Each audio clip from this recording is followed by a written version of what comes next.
찬송가 331장 나 주를 멀리 떠났다 같이 찬양하시겠습니다.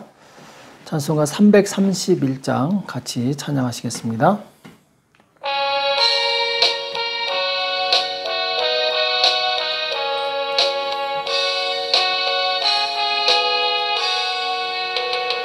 나 주를 멀리 떠났다 이제 옵니다.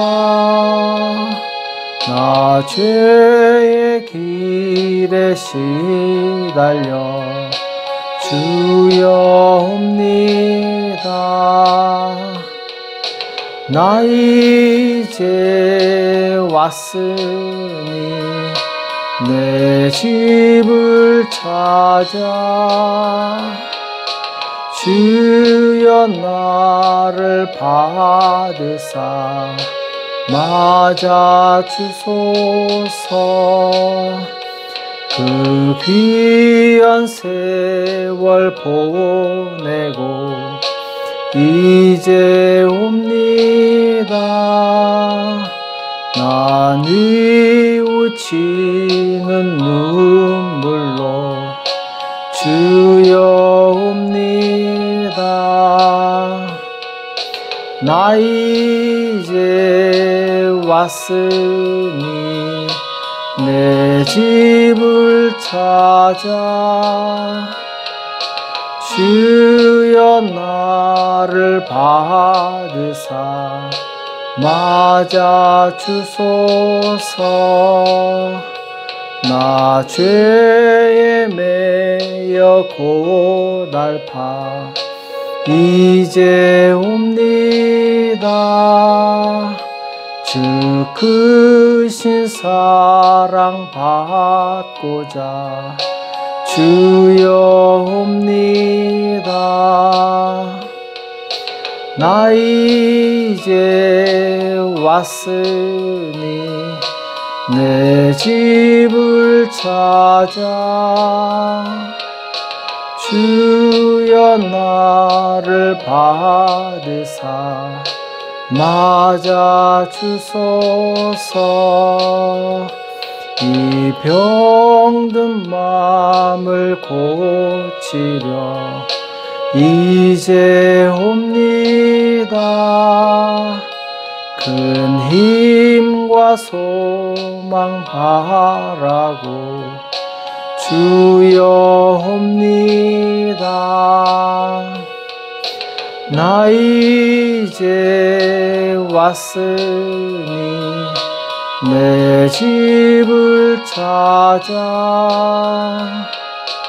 주여 나를 받으사 맞아 주소서. 나 바랄 것이 무언가 우리 주 예수 날 위해 돌아가신만 믿고 옵니다. 나 이제 왔으니 내 집을 찾아 주여 나를 받으사 맞아 주소서. 이 시간 다 같이 기도하겠습니다. 살아계신 하나님 아버지, 이 새벽에 저희들을 불러주시고 하나님 앞에 나올 수 있도록 은혜 주심을 감사합니다. 주의 성령님 우리를 충만케 하사 이 어두운 세상의 빛이 되게 도와주시옵시고 주님의 뜻을 이루는 복된 성도들 다 될 수 있도록 역사하여 주시옵소서. 우리는 연약합니다. 주의 도우심 없이는 한순간도 살 수 없는 존재임을 고백합니다. 우리를 불쌍히 여겨 주시옵시고 우리의 질병을 치료하여 주시오며 우리의 경제를 회복시켜 주시옵시고 우리의 모든 문제에서 자유를 얻을 수 있도록 주님 도와주시옵소서. 그래야 이 마지막 때 주의 영광을 나타나게 도와주시옵시고 복음을 증거하는 삶을 살 수 있도록 역사하여 주시옵소서. 오늘 우리에게 주시는 말씀을 듣기 원합니다. 우리에게 말씀하여 주시옵시고 깨닫는 은혜가 있도록 도와주시옵소서. 주께서 함께해 주실 것을 믿고 감사하며 예수님의 이름으로 간절히 기도합나이다. 아멘. 역대상 10장 11절에서 14절 말씀 보겠습니다. 역대상 10장 11절에서 14절 말씀을 우리 다 같이 한 목소리로 합독하도록 하겠습니다. 11절에서 14절입니다. 같이 읽겠습니다. 시작. 길르앗 야베스 모든 사람이 블레셋 사람의 사울에게 행한 모든 일을 듣고 용사들이 다 일어나서 사울의 시체와 그 아들들의 시체를 취하여 야베스로 가져다가 그곳 상수리 나무 아래 그 해골을 장사하고 7일을 금식하였더라. 사울의 죽은 것은 여호와께 범죄하였습니다. 저가 여호와의 말씀을 지키지 아니하고 또 신접한 자에게 가르치기를 청하고 여호와께 묻지 아니하였으므로 여호와께서 저를 죽이시고 그 나라를 이새의 아들 다윗에게 돌리셨더라. 아멘. 은혜에 보답하는 성도가 됩시다. 은혜에 보답하는 성도가 됩시다 라는 제목으로 같이 말씀을 나누겠습니다. 우리 역대상 10장에서는 사울 왕과 그 아들들이 블레셋과의 전투에서 모두 전사하는 내용이 나옵니다. 그래서 이제 이 역대상 10장에서는 사울 왕이 죽고 이제 11장부터는 이제 다윗의 시대가 열리는 것을 말씀하고 있죠. 오늘 사울 왕에 대한 이야기인데, 자, 사울은 누구였습니까? 어떤 사람이었습니까? 사무엘상에 보면은 이 아버지의 잃어버린 암나귀들을 찾기 위해서 며칠 동안 사방을 돌아다니는 내용이 나옵니다. 그만큼 이 책임감이 강하고 성실했던 사람으로 우리는 알고 있죠. 그리고 하나님께서 이스라엘의 그 많은 사람 중에 한 사람 왕으로 세우실 정도로 겸손하고 그 능력을 인정받은 사람이었습니다. 그가 이스라엘의 왕이 되고 나서 그런 크고 작은 전투에서 하나님의 힘을 얻어서 승리하게 되고 백성들을 이제 구원하는 그런 이제 일을 잘 감당하게 되죠. 자, 그런데 오늘 보면은 사울이 하나님께 버림받아서 결국 전투에서 비참한 최후를 맞이하게 되는데 그 원인이 무엇인가? 왜 사울은 이렇게 비참하게 끝을 맞이해야 했는가? 자, 여기에 대해서 오늘 13절과 14절에서 이 사울의 죽은 이유에 대해서 말씀하고 있죠. 사울의 죽은 것은 여호와께 범죄하였습니다. 자, 하나님께 범죄했기 때문에 죽었다 이렇게 말씀하고 있습니다. 그럼 어떤 범죄냐? 저가 여호와의 말씀을 지키지 아니하고 또 신접한 자에게 가르치기를 청하고 여호와께 묻지 아니하였으므로 여호와께서 저를 죽이시고 그 나라를 이새의 아들 다윗에게 돌리셨더라. 여기 보면은 세 가지 이유가 나옵니다. 첫 번째는 사울이 하나님의 말씀을 지키지 않았고, 두 번째 신접한 자에게 가르치기를 청하고, 세 번째는 하나님께 묻지 않았다 이렇게 말씀하고 있죠. 결국 사울 왕은 하나님께서 자기를 왕으로 세워주신 그 은혜에 보답하지 않고 하나님을 배신했기 때문에 하나님께 징계를 받은 것이죠. 자, 배신이라는 것이 무엇입니까? 배신은 나에게 주신 그 은혜를 기억하지 않고 하나님의 뜻을 거스리는 것을 말씀하고 있죠. 오늘 첫 번째, 여호와의 말씀을 지키지 아니했다. 우리가 잘 알고 있는 것처럼 하나님께서는 사울에게 너는 가서 아말렉 족속을 치되 살아있는 생명체는 단 하나도 남기지 말고 다 치라고 명령하십니다. 그래서 그 명령을 받들어서 이 아말렉 족속을 치게 되는데, 자, 거기서 자기가 원하는 거, 살지고 좋은 가축을 살립니다. 그리고 정작 죽여야 될 아말렉의 왕 아각을 살려서 데리고 오죠. 그 이유는 이 백성들에게 인정받고 칭찬받으려고 했던 것이죠. 이때 사무엘이 순종이 제사보다 낫고 하나님의 말씀을 듣는 것이 수양의 기름을 드리는 것보다 낫습니다 하면서 이제 순종하지 않은 사울을 책망하게 됩니다. 곧 사울은 하나님께서 말씀하신 것을 지키지 않았어요. 그것으로 인해서 하나님은 사울에게 크게 실망을 하게 됩니다. 또 두 번째로 신접한 자에게 가르치기를 청하고, 자, 우리가 잘 아는 것처럼 사울 왕은 마지막 전투를 앞두고 하나님께로부터 응답이 없으니까 엔돌의 신접한 여인을 찾아가서 전쟁의 승패를 물어봅니다.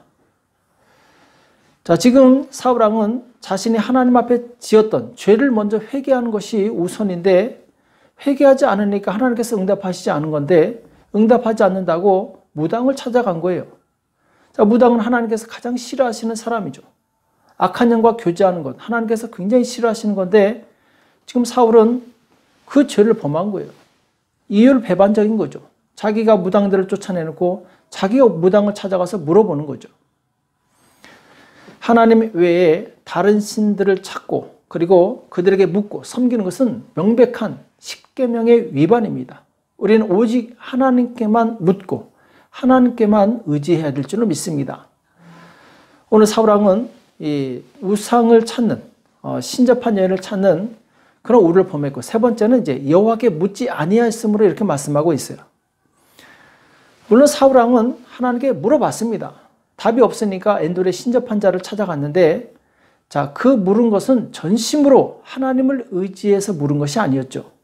그냥 대충 물어보고 답이 없으니까 다른 방법을 찾아본 거죠. 우리가 일이 막혔을 때 기도해서 안 되면 다른 방법을 찾는 것, 이거 하나님께서 기뻐하지 않습니다. 우리는 하나님께 기도해보고 안 되면은 사람을 찾아다니던가 아니면은 어떤 이 환경을 찾아다닙니다. 그러나 그것은 순서가 잘못된 것이죠. 사울왕은 하나님께 전심으로 물어보지 않았어요. 그리고 응답을 기다리지 않았어요. 자기 생각대로 살았던 것이죠. 하나님께 그가 전심으로 의지했다면 하나님께서 왜 응답하지 않았을까 물어보거나 혹은 깊이 생각했을 것입니다. 그때 하나님께서 왜 대답하지 않은지 선지자를 통해서 말씀하셨겠죠. 모든 답은 하나님께서 가지고 계십니다. 그분께 물어봤다면 하나님께서 사울에게 응답하지 않으셨는지, 왜 응답하지 않은지 알려주셨을 것이고 또 이 해결 방법까지 말씀하셨을 것입니다. 그런데 이미 사울왕은 하나님과의 이 교제가, 관계가 끊어진 지 오래였기 때문에 하나님의 응답을 받지 못한 거죠. 소금이 짠맛을 잃어버리면 쓸데없어서 버림받듯이 성도도 성령 충만함을 잃어버리게 되면 하나님 나라에 쓸데없는 사람, 쓸모없는 사람이 될 수 있습니다. 그래서 오히려 사울처럼 하나님을 대적하고 죄 짓는데 앞장설 수가 있어요. 오늘 사울왕은 하나님의 명령을 지키지 않았고 신접한 자에게 가서 물었고 그리고 전심으로 하나님을 의지하지 않았기 때문에 이 죽임을 당하고 그에게 임했던 은혜는 다윗에게 옮겨지게 됩니다. 결국 이 사울왕이 하나님을 이처럼 배방한 이유가 무엇이냐? 하나님의 은혜를 망각한 거예요. 잊어버린 거예요. 그리고 교만해진 것이죠. 성도에게 있어서 가장 큰 위기는 무엇이냐? 하나님의 은혜를 잊어버리는 것입니다. 하나님의 은혜로 살지 않고 자기 힘으로 사는 거예요. 이것이 바로 성도에게 임한 가장 큰 위기예요. 많은 사람들이 처음 예수님을 믿을 때 그 은혜에 감사하여 성실하게 봉사하면서 정말 보답하는 삶을 삽니다. 그런데 시간이 지나면서 점점 나태해지죠. 그래서 예배도 많이 빠지게 되고 기도도 하지 않고 그러면서 점점 무엇이 찾아오느냐? 영적인 무감각 그리고 은혜를 잊어버리는 이런 이 안타까운 그 순간이 온다라는 것이죠. 우리 신앙은 끊임없이 관리를 해야 됩니다. 내가 기도하고 말씀에 순종하고 하나님 뜻대로 살려고 움직여야 돼요. 영적인 활동을 해야 됩니다. 그렇지 않으면 영적으로 타락하게 돼 있어요. 성도가 성도로서 꾸준히 하나님의 은혜와 능력 가운데 살기 원한다면 말씀과 기도 생활에 게으르지 말아야 됩니다. 하나님께서 내게 베푸신 은혜를 기억하고 보답하는 성도가 될 때 우리는 꾸준히 경건한 삶을 유지할 수 있습니다. 오늘 본문에 등장한 길앗 야베스 사람들이 바로 그 은혜 보답해서 칭찬받은 사람들이죠. 11절과 12절에 보면은 길앗 야베스 모든 사람이 블레셋 사람의 사울에게 행한 모든 일을 듣고 길앗 야베스 사람들은 이스라엘의 요단강 동편에 살던 사람들이죠. 이 사람들은 블레셋 사람에 의해서 사울이 죽었다는 얘기를 듣고 찾아가서 그 시체를 장사 지내줍니다. 12절에 나오죠. 용사들이 다 일어나서 사울의 시체와 그 아들들의 시체를 취하여 야베스로 가져다가 그곳 상수리 나무 아래 그 해골을 장사하고 7일을 금식하였더라. 자, 도대체 길앗 야베스 사람들이 왜 이렇게 사울에게 대해서 호의적인가? 7일을 금식할 정도로 사울의 죽음을 애통해 하는가? 사무엘상에 보면은 이 암몬 왕 나하스가 요단강 동편에 쳐들어와서 길앗 야베스 사람들에게 너희 두 눈을 빼겠다 협박했던 일이 나옵니다. 이 사람들이 너무나도 두려워서 우리를 구해줄 사람을 찾고 있는데 이때 사울이 듣고 하나님의 성령으로 충만해서 그래서 이제 전쟁을 시작하게 되는데 밤새도록 군대를 이끌고 가서 암몬 족속을 쳐서 이기게 됩니다. 길앗 야베스 사람들은 사울왕 덕분에 구원을 얻어요. 그 은혜를 계속 기억하고 있다가 사울왕이 죽었다는 얘기를 듣고 목숨을 걸고 적진에 들어가서 이 사울왕의 시체를 가져다가 그리고 이 자녀들의 시체를 가져다가 장사 지내집니다. 그리고 7일을 금식하게 되죠. 이 길앗 사람들은 은혜를 알고 보답한 사람들이었어요. 은혜로 끝난 것이 아니라 그 은혜를 기억하고 있다가 바로 그 은혜에 적절하게 보답한 사람들이었다는 것이죠. 우리 또한 하나님께 받은 은혜를 은혜로 끝내면 안 됩니다. 그 은혜에 감사하고 기억하고 있다가 하나님께서 우리를 부르실 때, 하나님께서 우리에게 요구하실 때 응답하는 삶, 보답하는 삶을 살아야 될 줄로 믿습니다. 오늘날 성도들은 예수님께서 나를 위해서 십자가에서 대속하신 그 놀라운 은혜를 받은 그 기억이 있습니다. 이것을 결코 잊어버리면 안 돼요. 평생 우리가 잊지 말아야 될 것이 있는데 그것은 바로 십자가의 대속의 은총입니다. 예수님께서 나를 위해서 대속하지 않으셨다면 우리는 영원한 멸망의 자식이요 지옥 백성이 됐을 거예요. 그러나 나를 사망에서 생명으로 구원해 주신 그 은혜에 정말 감사하고 보답하는 삶을 산다면 우리는 그 은혜를 결코 잊어버리지 않을 것입니다. 초등학교 교과서에 보면은 주인을 살리고 자신이 죽은 개의 이야기가 나오죠. 어떤 사람이 잔치집에 가서 술을 많이 마시고 돌아오는 길에 숲속에 그냥 쓰러져서 잠이 듭니다.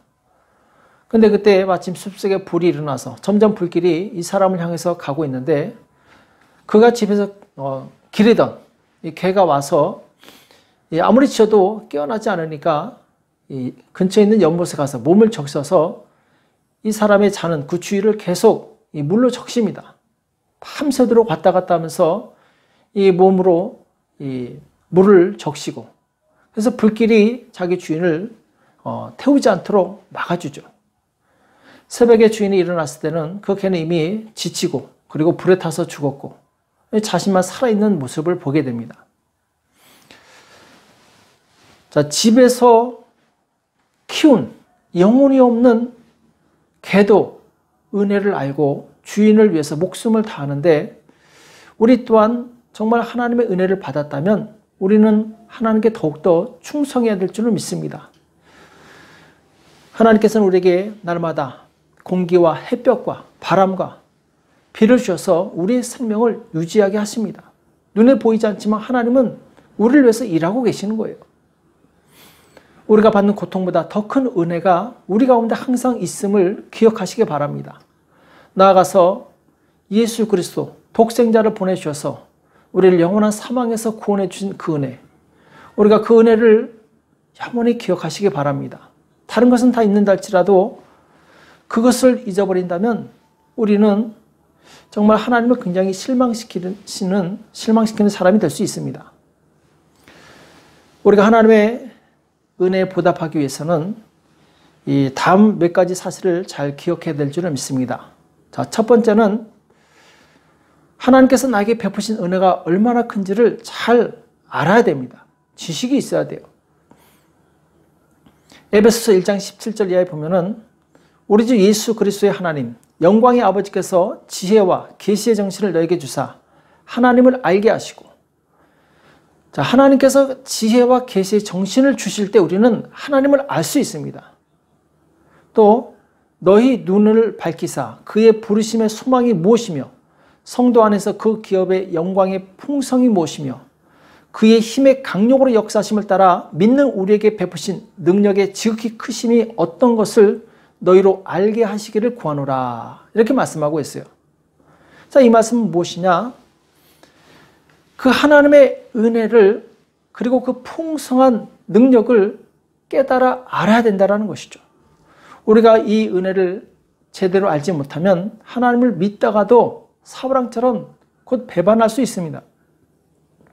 그래서 우리는 하나님께서 나에게 베푸신 그 은혜가 얼마나 큰지 깨닫게 해달라고 기도해야 됩니다. 내 노력으로 알아지는 것이 아니라 하나님의 지혜로 알아지는 것이죠. 그래서 우리에게 베푸신 그 크신 은혜를 알게 되면 우리는 반드시 삶의 변화가 일어나게 돼 있어요. 베드로서 1장 4절에 보면은 이로써 그 보배롭고 지극히 큰 약속을 우리에게 주사 이 약속으로 말미암아 너희로 정욕을 인하여 세상에서 썩어질 것을 피하여 신의 성품에 참여하는 자가 되게 하렸으니, 여기 보면은 주님의 은혜를 알게 된다면 우리는 세상에 썩어질 그 정욕대로 살지 않고 바로 신의 성품에 참여하는 거룩한 삶을 사는 사람으로 변화된다는 것이죠. 우리가 아직 거룩한 사람으로 경건한 믿음의 사람으로 변화되지 않았다면 우리는 그 은혜를 잘 모르는 것입니다. 또 에베소서 2장 7절에 보면은 이는 그리스도 예수 안에서 우리에게 자비하심으로써 그 은혜의 지극히 풍성함을 오는 여러 세대에 나타내려 하심이라. 자, 변화된 사람은 예수 그리스도의 자비하심과 그 은혜의 풍성함을 여러 사람에게 나타낸다 이렇게 말씀하고 있어요. 우리가 알아야지 전할 수 있습니다. 깨달아야지 말씀을 나눌 수 있습니다. 또 에베소서 3장 8절에도 보면은 모든 성도 중에 지극히 작은 자보다 더 작은 나에게 이 은혜를 주신 것은 측량할 수 없는 그리스도의 풍성을 이방인에게 전하게 하시고, 여기 보면은 사도 바울은 정말 자기 스스로 예수님을 핍박했던 그런 악한 자였지만 그런 자를 살려주신 그 은혜 감사해서 그리스도의 풍성함을 이방인에게 전한다 이렇게 말씀하고 있죠. 우리가 은혜를 알고 그리고 그 은혜를 받았다면 우리는 전하지 않고서는 견딜 수 없는 사람이 되게 되어 있습니다. 모르기 때문에, 은혜를 모르기 때문에 우리는 복음을 전하지 않는 거예요. 은혜를 깨달은 정도에 따라 사람은 태도가 달라지게 되어 있습니다. 우리가 잘 아는 향유옥갑을 깨뜨려서 예수님께 부어드린 그 여인은 말할 수 없는 그 예수님의 사랑과 은혜를 깨달은 사람이었어요. 그가 평생 모은 향유옥갑을 조금도 아까워하지 않고 예수님께 드릴 수 있었던 이유는 무엇이냐? 그가 은혜를 그 풍성한 은혜를 알았기 때문에 그렇습니다. 자, 그런데 예수님을 초대한 그 시몬이라는 사람은 은혜를 조금밖에 알지 못했어요. 예수님이 들어오실 때도 그에게 발 씻을 물도 주지 않았어요. 그냥 초청만 했을 뿐이죠. 우리는 은혜를 이 시몬처럼 조금 깨달은 사람이 있고 향유옥갑을 깨뜨린 여인처럼 많이 깨달은 사람이 있습니다. 많이 깨달은 사람일수록 그 은혜를 잊지 않고 보답하는 삶을 살게 되어 있습니다.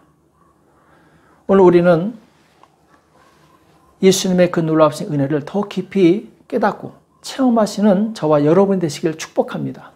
그 은혜를 알지 못하고서는 우리는 그 은혜에 보답할 수 없습니다. 사울은 그 은혜의 깊이를 조금밖에 맛보지 못했기 때문에 결국 배반하고 하나님을 떠나게 돼요. 그러나 다윗은 많은 경험을 통해서 하나님의 그 놀랍고 풍성하신 은혜를 경험했기 때문에 그는 하나님을 떠나지 않고 평생 하나님 마음에 합한 사람으로 살아갈 수 있었습니다. 오늘 우리는 나에게 주신 그 놀라운 은혜 깊이 깨닫고 감사해서 평생 보답하는 삶을 사시기를 예수님의 이름으로 축복합니다. 기도하겠습니다. 살아계신 하나님 아버지, 오늘 우리에게 말씀해 주심을 감사합니다. 사울왕이 결국 시작은 좋았지만 끝이 좋지 않은 것을 우리가 보면서 큰 교훈을 삼게 도와 주시옵소서. 주님, 우리 인생의 가장 중요한 것이 예수 그리스도께서 나를 위해서 십자가에서 대속하신 그 은혜를 깨닫는 것이온데, 주님, 우리는 이 은혜의 깊이가 너무나도 얕아서 쉽게 넘어지고 시험에 들고 환난이 일어날 때 원망하고 불평할 때가 많이 있음을 고백합니다. 용서하여 주시옵시고 이제 그 은혜를 깊이 알아서 그 은혜를 떠나지 않고 그 은혜에 보답하는 삶을 살 수 있도록 도와주시옵소서. 감사하며 예수님의 이름으로 간절히 기도합나이다. 아멘. 오늘 말씀 기억하시면서 하나님, 내게 주신 그 은혜가 얼마나 큰지 나로 하여금 계시의 정신을 주셔서 알게 해달라고, 그리고 내가 보답하는 삶을 살 수 있도록 도와달라고 우리 가정과 교회와 나라와 민족을 위해서 우리 코로나 바이러스 종식을 위해서 합심해서 간절히 기도하겠습니다. 기도하겠습니다.